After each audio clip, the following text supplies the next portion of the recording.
I mean, what's your reaction to this recommendation, as it is, because it's not gotten approval yet, and we must insist on that? What's your reaction to this? Well, there is a proverb that I've been heard used on past occasions, and it's the one that says that the diarrhea of the monkey is not the business of the baboon. And there is nowhere where this comes home better than in the Nigerian space. A government says that it has removed fuel subsidy. The price of fuel increases by about 300%. Not a dime has been added to the salary of public sector workers. Nothing has been done to offer any sort of palliatives to the people. The Revenue Mobilization Committee, the gentleman that just spoke, is doing what he is statutorily empowered to do. But in the midst of all of these, we must look at the optics. The people are being told to offer more and more sacrifices, but those who purport to rule us continue to enjoy perks that we are not even allowed to know. The gentleman who just spoke now makes clear that what he is doing is what he's statutorily asked to do, fix allowances, and from what he said, only about ₦1 million or thereabout is meant to be going to the senator.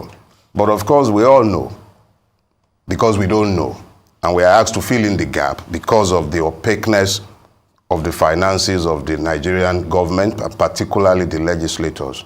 Nobody knows exactly what is being taken home at the end of the day, but we do know that with alacrity, the system has responded and is about to increase the emoluments of these men by 114%. Question is, how long will the people continue to support a system that obviously does not feel the pain of their affliction, does not care in any way, shape, or form for their welfare, but increasingly ensures that those who are meant to sacrifice and rule and lead are the ones who are kept in comfort and in luxury? At the end of the day, it's up to the people, but I believe that this is not good. It's not good optics at all, not in this season. It's very bad. And then this question will also be posed to you.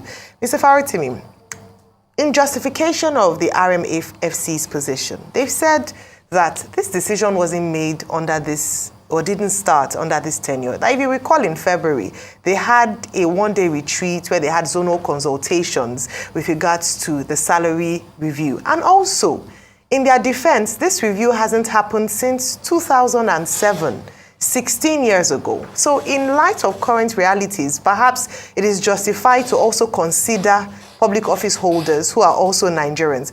And bear in mind that they don't have anything to do with the minimum wage. They don't determine that. This is their own remit, and they are working according to their own remit. What would you have to say about that? Now, quickly, let me start with you, Dele Farotimi.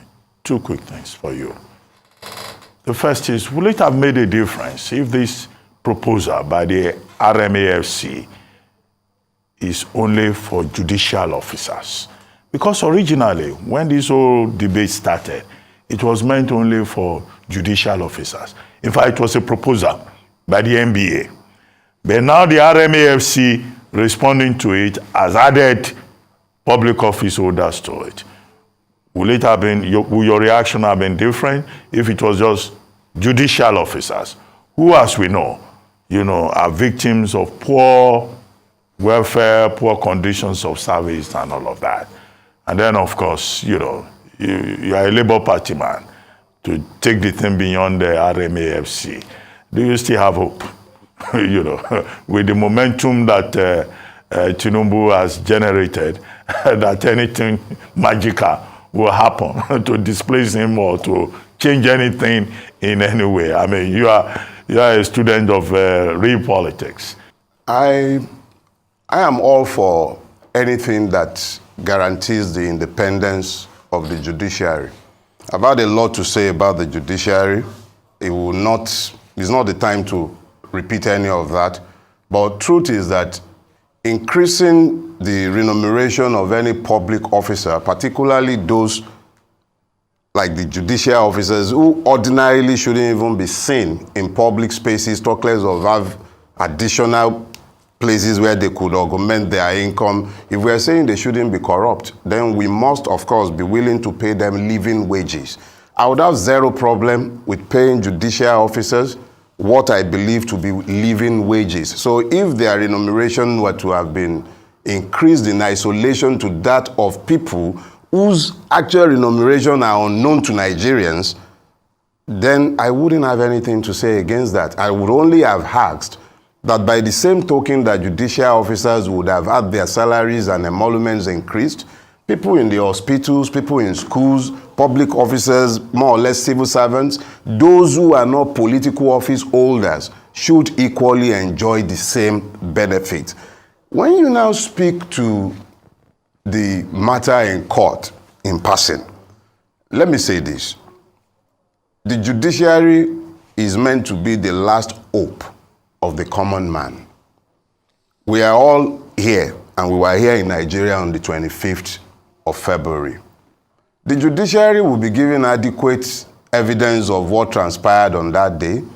They also live in this society. It is up to them to decide how they wish to be remembered.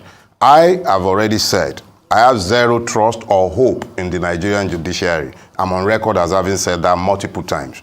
But it is not for the Labour Party or any other party before the judiciary to hope that the judiciary will do the right thing. It is for them to put an abundance of evidence before the judiciary and before the world. And it is then for the judiciary to decide whether it is indeed the last hope of the common man or not. Now, to speak to the momentum being gathered by the Tinubu administration, quote and unquote, let me first of all remind us that unilaterally, without thought, and without having made any preparation before or after, removing the subsidy, quote and unquote, on petrol is not momentum. Sectional appointments that tend to pander to ethnic basis and loyalty, those are not momentum. The truth has a way of catching up with all of us.